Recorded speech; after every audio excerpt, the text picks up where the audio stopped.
Assalamu alaikum and welcome to the English podcast with Dr. Maqsood Azeemi, which was held on November 28, 2025. We are going for a really deep dive today. We're getting into Dr. Sahib's essential teachings on, well, everything. Spirituality, consciousness, and this sort of secret inner life that he says we all have. We do. We've taken a whole range of his discussions, I mean, from the root of idolatry all the way to the spiritual nature of gender. And our mission today is to just pull out the most powerful, concise insights to make these, pretty complex ideas really clear. And it's a fantastic collection because what Dr. Sahib is doing here is essentially giving us a spiritual operating manual. Yeah. It's about moving past just the surface level stuff. Right. And really trying to understand why looking inward into what he calls the spiritual memory, the hafiza, is the absolute foundation of a spiritual life. And we're also going to explore how love, genuine love, actually fuels that entire process. Exactly. It's the fuel for accessing these profound divine truths. Okay, so let's unpack this. A great place to start is a foundational question that Dr. Sahib tackles right away. When we see this intense, passionate devotion for a prophet or a great saint, is that just a form of personality worship? Shaksha parasti. That is the perfect starting point because it's a question a lot of people have. And Dr. Sahib, he takes us right back to the moment of creation to answer it. To the very beginning. To the very beginning. He argues that Allah created human beings with this profound inner reality. He calls it the batin. The inner self. The inner self, yes. And it's not empty. It's where the hafiza, this spiritual memory, lives. And this hafiza is a direct living link to the Louis Mahfuz. Which you could think of as, what, the divine blueprint, the preserved tablet? Exactly, the preserved tablet. So your personal memory is literally connected to the entire cosmic record. It's a critical link. Wow. It is. I mean, Dr. Sahib brings up that incredible verse, Allah is nearer than the jugular vein. The connection is right here. It's internal, it's immediate, it's always on. But we miss it. We miss it. Yeah. We completely ignore the internal signal, and we focus almost entirely on the external world, on the zahir. So, what does that external focus actually lead to? Where does it take us? Well, according to Dr. Sahib, this is the root of all idolatry, every single form. All of it. All of it. He explained that when you look outward, you start by worshiping what you can see, phenomena. The sun, the moon, fire, the stars. The big, powerful things. Right. And then over time, that external gaze just transfers to other things, to powerful personalities or to, specific places like shrines and tombs. The error is the location of your gaze. Okay, but here's a practical question. We have to live in the world, right? We have to focus externally to, drive a car or do our jobs. So how do we balance that practical need with this spiritual command to look inward? And that is the core challenge. That's the whole game. Dr. Sahib said this is precisely why 124,000 prophets were sent. To fix that gaze. To correct humanity's outward gaze and just turn it back around. Yeah. Redirect them inward. He said the Prophet Muhammad, peace be upon him, he didn't command people to worship him.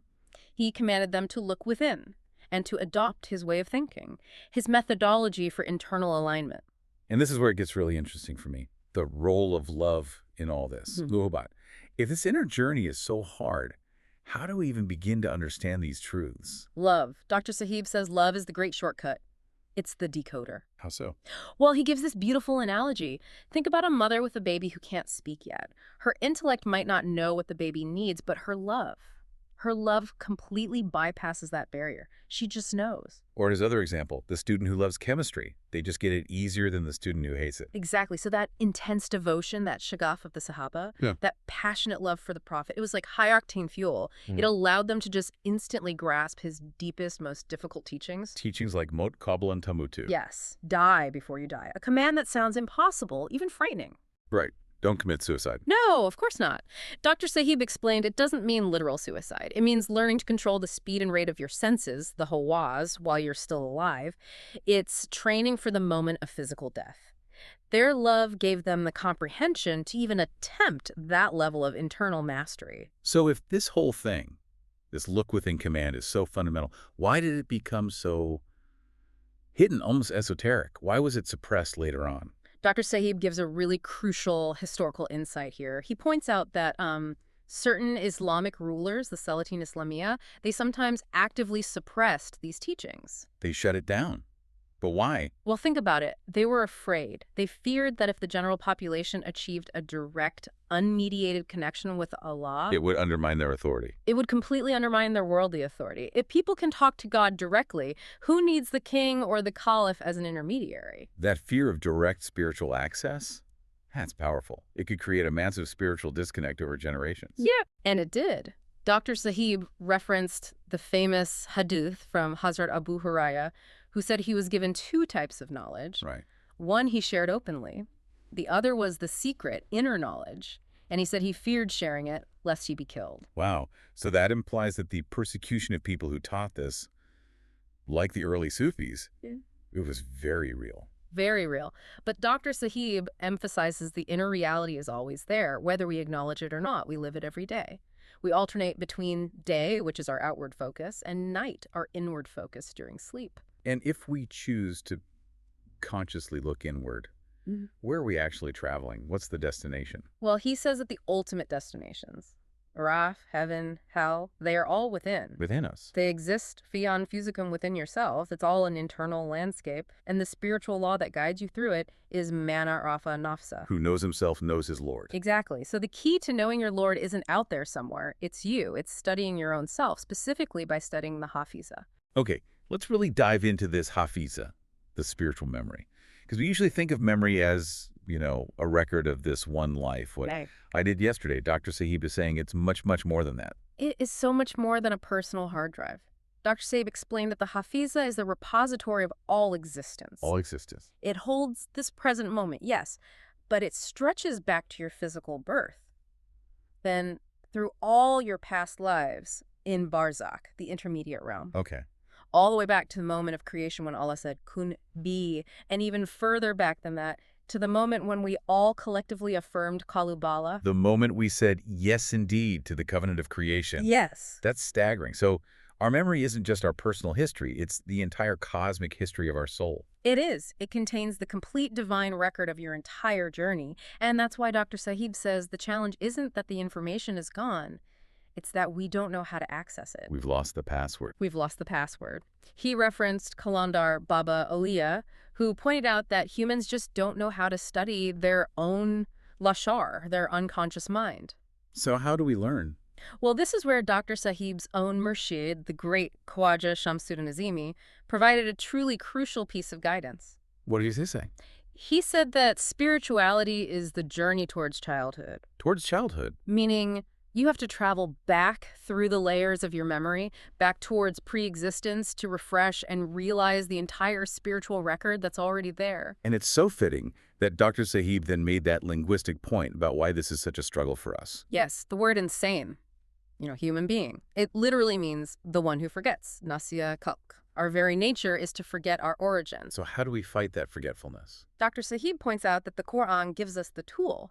Over 1,100 times, it commands gawafikr, contemplation, reflection, the use of your intellect. So when you put all that together, what does it tell us about what real spiritual practice is? It means that true practice is an internal exercise. It's about consciously, deliberately shutting down the external noise, relaxing your mind, and just allowing the contents of your Hafiza to surface. Yeah, what stops it? Barriers.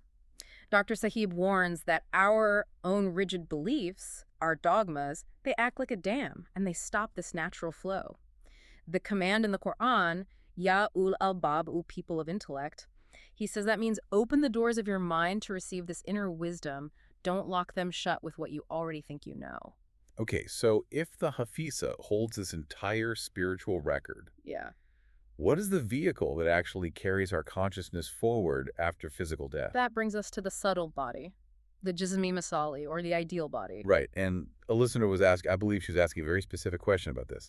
Does the jism-e-mazali retain a gender? That's a fantastic question. And, as you were just saying about the inner reality, Dr. Sahib clarified that the ruh, the soul itself, is completely genderless. Okay, the soul is genderless. But the jism-e-masali, the subtle body, is the vehicle that carries the dominant aspect of your personality forward, the ruh. The dominant aspect. Yes. So, for example, if you are physically female in this life, your feminine aspect is dominant. The masculine aspect is still there, but it's suppressed. And that subtle body takes that dominant psychological and emotional mindset forward with it after physical death. So our perception of our identity is maintained as we move into that next state of existence. Precisely. Dr. Sahib explained that in Araf, which is the realm right after physical death, your current gender identity, your perception of self, is maintained. And in Jannah, in paradise. Well, it gets more nuanced. For the Arshabul Yamin, the companions of the right, the Quran uses the term zawjain, pairs or spouses. Dr. Sahib says this suggests companionship based on mental and emotional harmony, not just a physical pairing. And what about the very highest spiritual rank, Yeah. the Sabiqwan, the foremost? Their companion is described as the Hur. Yes, and here Dr. Sahib provided an incredibly powerful, almost cryptographic insight into the nature of the Hur. Yeah. He offered this deep linguistic and spiritual key. He said, if you take the letters of the word Hur, H-W-R, and you reverse them, You get R-W-A. R-W-H, which spells Ru, the soul. So the Hur is the soul. He says the Hur is ultimately the soul's own perfected reflection. That completely reframes the entire concept. This isn't about getting some external companion in paradise. It's about the highest spiritual fulfillment being the recognition of your own internal completeness. That is the ultimate spiritual union. Recognizing your own perfected self, that's the real reward. It's a journey to the self. It's all a journey to the self. That's why Dr. Sahib emphasized that gender is, in the end, a perception. He said humans are created as a single comprehensive unit, the nukta izad, the essential point of self, even though we are manifested in two aspects, khalaqnakum zawjayn. We created you in pairs. Yes, and that companionship exists to fulfill needs that go way beyond the physical. The profound need for friendship, for communication, for mental harmony. Okay, let's move on to the mechanism of creation then. If the soul is a single unit, why is gender even necessary in the physical world at all? What's its function? Dr. Sahib explained that gender serves a systemic and evolutionary function. The entire species, the Nu, is programmed to seek reproduction, to perpetuate itself. Okay. Gender is simply the fundamental mechanism for that repetition, physically encoded as X and Y chromosomes. It's a biological tool for continuity. And this continuity, this system, it connects directly to the divine attributes. Dr. Sahib drew a very clear distinction between two of the names of Allah, Rahman, and Rahim. He did, and it's a critical distinction. He said Rahman, the creator, is the one who established the whole system. The universal laws, the framework of existence, the blueprint. The architect. The divine architect, exactly. And Rahim, the operator, is the one who runs the system. And crucially, the word Rahim incorporates Rem, which means womb or mercy. So Rahman sets the rules, but Rahim puts them into compassionate, creative action. And this operational power of Rahim? It's not something that's just exclusive to Allah, is it? It's something humans can cultivate. That's the secret. Dr. Sahib referenced the concept of lu-iklam, which is like the practical application of divine knowledge. He used Prophet Isa's miracles as the prime example. Raising the dead. Raising the dead, healing the sick. To gain that kind of ability, he said, one has to store the potential of Sifat-e-Rahimi, the operational capabilities of creation, within your own three souls. The three souls being the Haywani, the animal soul. The Insani, the human soul, and the Azam, the supreme soul. You have to store that creative energy in all three. And how is that storage achieved? How do you do that? Through muraqabah, through deep, focused contemplation. Dr. Sahib teaches that when you practice this, you are literally storing the potential for creation and operation within your own spiritual system. That is how the mystics are able to access these seemingly impossible abilities. Okay, let's address a modern barrier to this. If this whole journey is about such rigorous self-development, this intense inner cleansing, isn't that just selfish? Dr. Sahib addresses this head on. He calls that very thought, that self-development is selfish, a barrier installed by external conditioning, maybe even shaitan. A trick. A trick to keep you from doing the work. He said, inner purification is absolutely essential. It's primary. You must purify and develop yourself first so that you gain the capacity to genuinely help other people without completely draining yourself or projecting your own issues onto them. So we have to separate true selfishness, which is doing something for your own immediate personal gain, from this prerequisite self-development. Absolutely. The second one is necessary for true selflessness. If your own internal house is a mess, you can't offer real shelter to anyone else. Following that thread, Dr. Sahib then outlined the qualities you need to actually follow the Prophet Muhammad, peace be upon him, and to grasp what he calls ilm-e-nubuwat, prophetic knowledge. Yes, he lays out two absolute prerequisites. The first is Sadiq, truthful, straightforward, talking without ifs and buts. But Dr. Sahib noted that the root of the word seed, it actually means strength, power. So it's truthfulness that comes from a place of inner strength. And the second quality? Trustworthy, dependable, but also, crucially, being someone who makes other people feel peace, just by being in their presence. That really reframes what following the prophet means. It's not just about external rituals. Not at all. It's about an internal character transformation.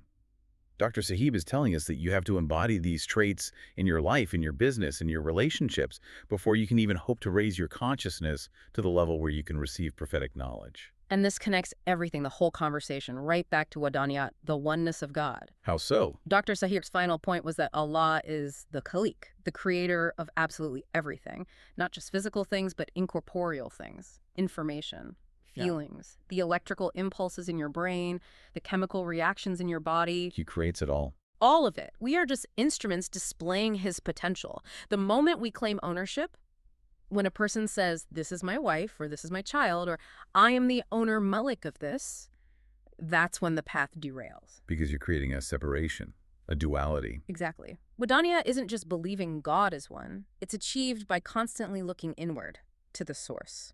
Because looking outward will only ever show you Khazrat, multiplicity. This all sounds like a massive, lifelong undertaking, but let's bring it back to a very practical application. Say someone wants to achieve a goal, maybe in business, or manifest something in their life. How do they apply this deep inner focus to affect the external world? Dr. Sahib gave very clear instructions on this. He explained how the internal and external realities converge. He said that an ordinary surface-level wish, it has to become a batini khwahish. A deep inner wish. A deep inner wish. And this wish must be backed by absolute yaqeen, certainty. And then it's manifested through a focused internal command. And that command is your garo fikor. It's a complete system of focused internal intention. So it's not just passively thinking about a goal. It's actively giving a command from a place of certainty, using the power of your own hafisa. Precisely. And he gave a great practical analogy for this from his own Murshid Khawaja Maqsood Azeemi. What was the story? He advised a cricket player to practice in his thoughts. Mental net practice. He told him to visualize everything perfectly. Mastery requires consistent practice. It's like kneading dough or baking bread. You have to do the work. You have to master the internal controls before you can expect any meaningful external manifestation. You have to practice that command inside your own spiritual system until it's perfect.